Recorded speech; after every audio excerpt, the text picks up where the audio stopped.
Hello সবাইকে, আজকে আমি বানাবো শঙ্কর মাছের ঝোল। আমি মাছটাকে নুন হলুদ দিয়ে ভালো করে মাখিয়ে নিয়েছি। তারপরে আমি আলু ডুমো ডুমো করে কেটে নিয়েছি।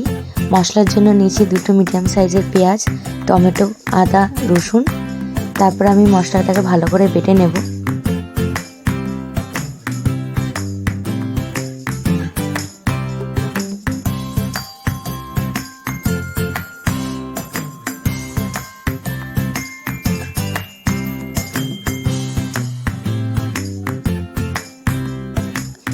এরপর আমি দেবো 1 চামচ জিরের গুঁড়ো। তারপরে মশলাটাকে ভালো করে বেটে নিয়েছি। তারপরে কড়াইতে সর্ষের তেল গরম করে মাছগুলোকে ভালো করে ভেজে নেব।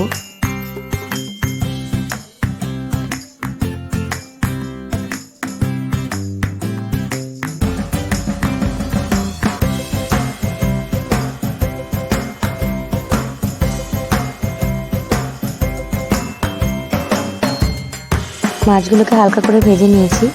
শঙ্কর মাছ বেশি কড়া করে ভাজলে একটা ছাবড়া ছাবড়া ভাব হয়ে যায়, সেজন্য হালকা করে ভেজে নেওয়াটাই ভালো।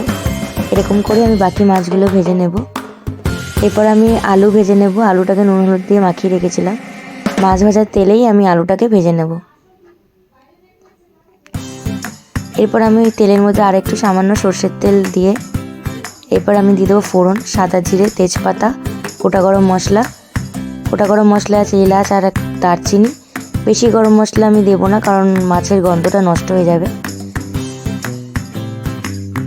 তারপরে তেলে ফোড়নটা দিয়ে 2 সেকেন্ড মতো ভাজা ভাজা করে সুন্দর গন্ধ চলে এলে ফোড়নে, তারপরে আমি বাটা মশলাটা দিয়ে দেবো।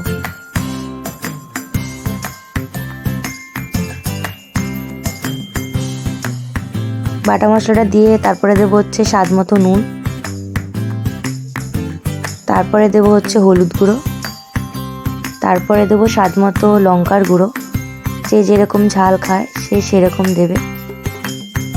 তারপরে মশলাটাকে ভালো করে কষিয়ে নেব যতক্ষণ না মশলা থেকে তেল বেরিয়ে আসছে ততক্ষণ।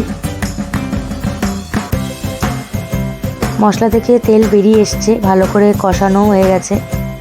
এরপর আমি মশলা ধোয়া জলটা দিয়ে জলটাকে কিছুক্ষণ ফুটিয়ে নেব, 2 মিনিট মতন। ফোটানো হয়ে গেছে। এরপর যে ভাজা আলুটা রেখেছিলাম সেইটা দিয়ে দেবো। দিয়ে আলুটাকে ভালো করে ফুটিয়ে নেব। আলুটা সেদ্ধ হয়েও গেছে। এরপর যে মাছ ভেজে রেখেছিলাম সেই মাছটা দিয়ে একটু জল দিয়ে দেব। যে যেরকম ঝোল খাবে সে সেরকমই জল দেবে। আমি বেশি কষা বেশি ট্যালট্যালেও করিনি, মাঝামাঝি রেখেছি। তারপরে ভালো করে মিশিয়ে মাছটাকেও ফুটিয়ে নেব 2 মিনিট মতো। মাছটাও ফোটানো হয়ে গেছে, আর সাথে সাথে আমার শঙ্কর মাছের ঝোলও রেডি হয়ে গেছে।